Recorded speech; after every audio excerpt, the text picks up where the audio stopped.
कल्पना कीजिए कि आपके सामने ना एक बहुत बड़ा बिल्कुल दीवार के साइज का भारत का नक्शा रखा है। ठीक है। और अगर हम थोड़ा पीछे जाएं, मतलब मान लीजिए 90s में या 2000s की शुरुआत में, और कोई पूछे कि भारतीय सिनेमा की राजधानी कहाँ है, तो आप बिना एक सेकंड सोचे उस नक्शे पर एक लाल पेन उठाते और सीधे मुंबई पर गाड़ देते। बिल्कुल सही कहा। मतलब मुंबई ही वो एकमात्र सेंटर था। बाकी देश में जो भी फिल्में बन रही थी, चाहे वो कितनी भी बेहतरीन क्यों ना हो, उन्हें बहुत ही आराम से एक रीजनल या क्षेत्रीय सिनेमा के डब्बे में डाल दिया जाता था। हाँ वही ना।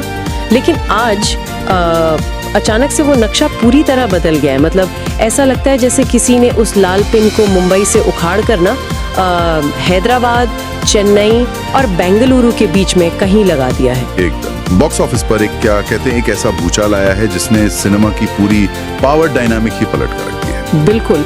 और आज की हमारी इस गहरी चर्चा में हम इसी शिफ्ट को डिकोड करने वाले हैं।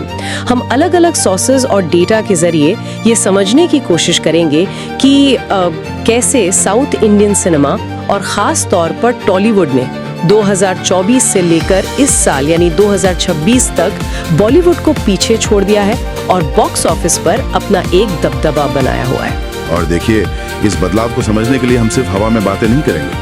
हमारे पास जो सोर्स मटेरियल है ना, वो काफी सॉलिड है। क्या क्या है हमारे पास आज? जैसे आमिर खान का एक हाल ही का बयान है पैन इंडियन सिनेमा पर, ग्रंथालय की एक बहुत बढ़िया एकेडमिक रिसर्च है, और पीवीआर इनॉक्स की 2023-24 की एनुअल रिपोर्ट के साथ साथ ट्रेड एनालिस्ट के फिगर्स भी हैं। अरे वाह, काफी डीप डेटा है आज।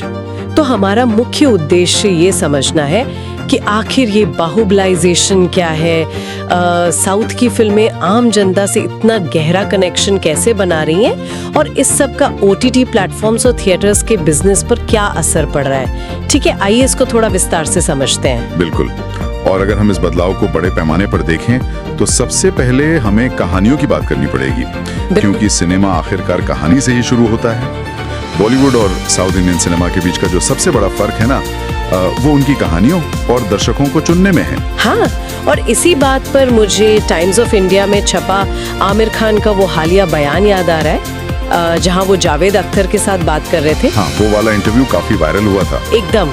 उसमें आमिर ने बहुत ही ईमानदारी से एक बात मानी कि हिंदी फिल्म मेकर्स जो हैं वो अपनी जड़ों से, अपनी रूट से कट गए, बनाने लगे, जैसे डाउट या संदेह। हाँ, डाउट, ये बड़ा इंटरेस्टिंग पॉइंट था। मतलब एक शहरी अर्बन ऑडियंस के लिए रिलेशनशिप्स में डाउट या करियर में कंफ्यूजन एक थीम हो सकती है। वही तो। लेकिन आमिर ने पॉइंट आउट किया कि जो साउथ की फिल्में हैं वो सिंगल स्क्रीन थिएटर्स और मास दर्शकों को ध्यान में रखकर बनती हैं। वहाँ बदला यानी रिवेंज जैसे मजबूत और प्राइमल इमोशंस होते हैं। एक आम इंसान जो दिन भर थक कर थिएटर जाता है, उसे कंफ्यूजन नहीं, उसे जस्टिस चाहिए। बिल्कुल। और इसी कॉन्टेक्स्ट को स्कूप वूप की एक रिपोर्ट भी आगे बढ़ाती है। उसमें बड़ी दिलचस्प बात लिखी थी कि बॉलीवुड एस्पिरेशनल और अर्बन हो गया है। मतलब उनकी कहानियां बांद्रा और जुहू या नंगरेजी दर्शकों के इर्द गिर्द घूमने लगी।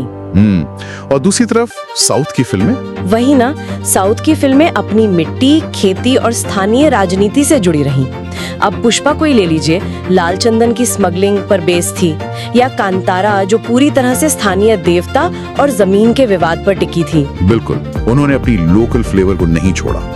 तो मैं सोच रही थी कि क्या हम इसको एक खाने के एग्जाम्पल से समझ सकते हैं। मतलब क्या बॉलीवुड एक ऐसी महंगी गवर्नमेंट फ्यूजन डिश बन गया है जिसे देखने में तो अच्छा लगता है, इंस्टाग्राम पे फोटो अच्छी आती है, लेकिन उसमें पेट भरने वाला कंटेंट नहीं होता। हाँ, जबकि देश के आम दर्शकों को असल में एक भारी भरकम और स्वादिष्ट देसी थाली की तलाश थी, और साउथ की मास फिल्में उन्हें वही देसी थाली सर्व कर रही हैं। सही एनालॉजी है। और यहाँ जो सबसे रोचक बात है वो ये कि इस देसी थाली में भी अलग अलग टेस्ट है। मलयालम सिनेमा इसका एक बहुत ही बेहतरीन एक्सेप्शन है। किस तरह से? देखिए, वहाँ हर कोई बड़े बजट या एक्शन के पीछे नहीं भाग रहा। मलयालम इंडस्ट्री ने मंजूमल बॉयज जैसी फिल्में बनाई हैं। इनका बजट कम होता है, लेकिन इनका कंटेंट और स्टोरी टेलिंग इतनी बेहतरीन होती है कि वो पैन इंडिया हिट हो जाती हैं। सच में मंजूमल बॉयज तो कमाल थी। वही ना। तो अब यहाँ से एक नया फेज शुरू होता है, जब कहानियां मिट्टी से जुड़ी थी तो उन्हें पूरे देश तक आखिर कैसे पहुंचाया गया? हाँ, ये बड़ा सवाल है।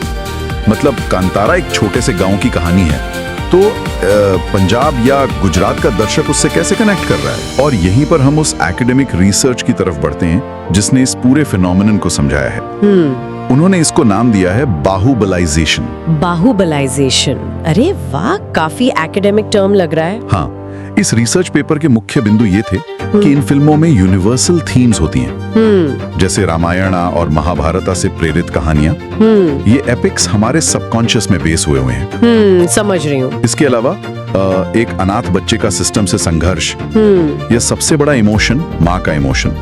आप KGF देख लीजिए या बाहुबली, माँ के इमोशन को जिस तरह से दिखाया गया है वो पूरे देश में लोगों को टच करता है। बिल्कुल करता है, लेकिन सिर्फ कहानी नहीं, मुझे लगता है हाई प्रोडक्शन वैल्यू भी तो एक बहुत बड़ा फैक्टर है। मतलब आप विजुअल स्पेक्टिकल देखिए, अभी हाल ही में आई कल की 2898 AD जैसी फिल्म का बजट करीब 600 करोड़ था। 600 करोड़ एक मामूली फिगर नहीं है। एकदम नहीं। और सिर्फ पैसे नहीं, इनकी कास्टिंग देखिए, कितना नयापन आया है उसमें।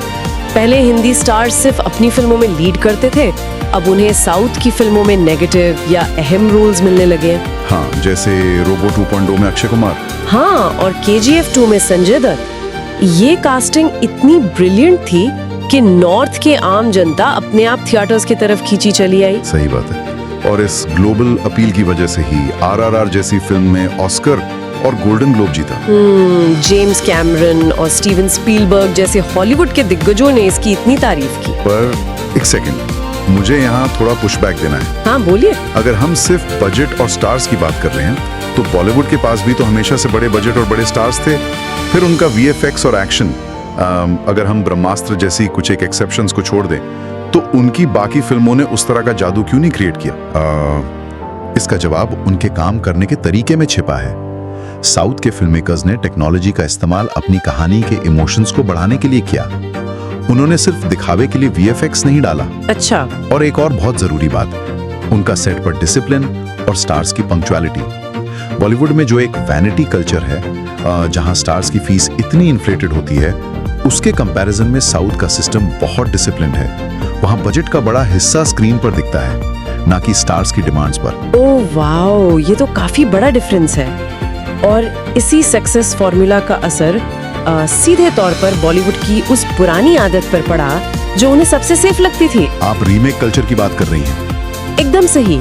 एक वक्त था जब बॉलीवुड का सबसे आसान काम था साउथ की किसी हिट फिल्म का हिंदी रीमेक बनाना, लेकिन अब दर्शक ओरिजिनल साउथ की फिल्में OTT पर डब्ड वर्जन में पहले ही देख लेते हैं। वही तो, जब आम जनता ने ही ओरिजिनल अल्लू अर्जुन को देख लिया है तो वो उसका हिंदी रीमेक क्यों ही देखेगी? बिल्कुल, इसीलिए साउथ के निर्माताओं ने अपने रीमेक राइट्स बेचना ही बंद कर दिया और उन्होंने एक नया रास्ता निकाला, एक ही फिल्म को 5 भाषाओं में एक साथ पैन इंडिया रिलीज करने का। और इस स्ट्रैटेजी का नतीजा नंबर्स में साफ दिखता है। देखिए, ओरमैक्स रिपोर्ट का डेटा बताता है कि 2024 में हिंदी बॉक्स ऑफिस का 31%, ध्यान दीजिएगा 31%, सिर्फ डब्ड साउथ फिल्मों से आया था।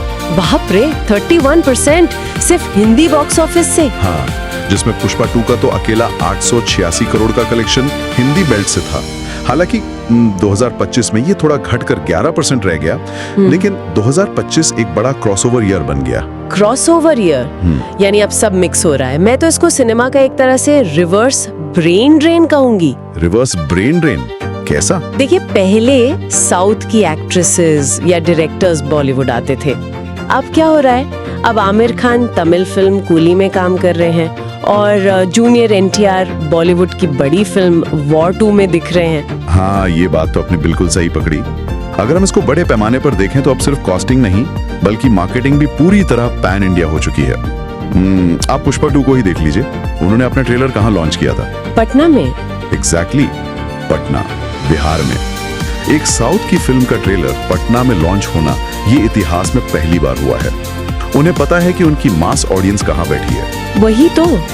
अब दर्शकों की इस बदलती पसंद को देखकर एक बड़ा सवाल दिमाग में आता है, क्या हमारा इंफ्रास्ट्रक्चर यानी सिनेमा हॉल्स और स्ट्रीमिंग प्लेटफॉर्म्स इस बदलाव को अडॉप्ट कर रहे हैं? बिल्कुल कर रहे हैं।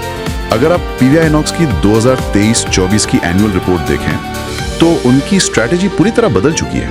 उन्होंने हाल ही में अपने 85 अंडर परफॉर्मिंग स्क्रीन्स बंद किए हैं। 85 स्क्रीन्स बंद कर दिए? हाँ, और अब वो एक कैपिटल लाइट फोको मॉडल अपना रहे हैं। फोको मतलब फ्रेंचाइज ओन्ड कंपनी ऑपरेटेड। उनका नया टारगेट अब साउथ इंडिया है, जहां वो अपने नए स्क्रीन्स का 40% हिस्सा खोलने वाले हैं। अच्छा, साउथ ही क्यों? क्योंकि वहां फिल्मों की डिमांड बहुत ज्यादा है, लेकिन मल्टीप्लेक्स की संख्या अभी भी कम है। और फुटफॉल बढ़ाने के लिए उन्होंने 699 रुपए में मूवी पासपोर्ट जैसी चीजें और F&B ऑफर्स भी लॉन्च किए हैं। पर एक सेकंड, मुझे यहाँ एक बड़ा विरोधाभास यानी पैराडॉक्स दिख रहा है। कैसा पैराडॉक्स? अभी थोड़ी देर पहले हमने आमिर खान का वो पॉइंट डिस्कस किया था कि साउथ की फिल्में तो सिंगल स्क्रीन वाली मास ऑडियंस के लिए हैं, लेकिन पीवीआर इनॉक्स वहाँ अपने लग्जरी मल्टीप्लेक्स खोल रहे हैं। तो क्या ये ऐसा नहीं है कि मास ऑडियंस को अब एकदम प्रीमियम एक्सपीरियंस चाहिए? ये बहुत ही बढ़िया ऑब्जर्वेशन है। हाँ, ऑडियंस को मास एंटरटेनमेंट चाहिए, पर रिक्लाइनर सीट पर बैठकर वो एक्सपीरियंस अब प्रीमियम ही चाहते हैं। और सिर्फ थिएटर्स में नहीं,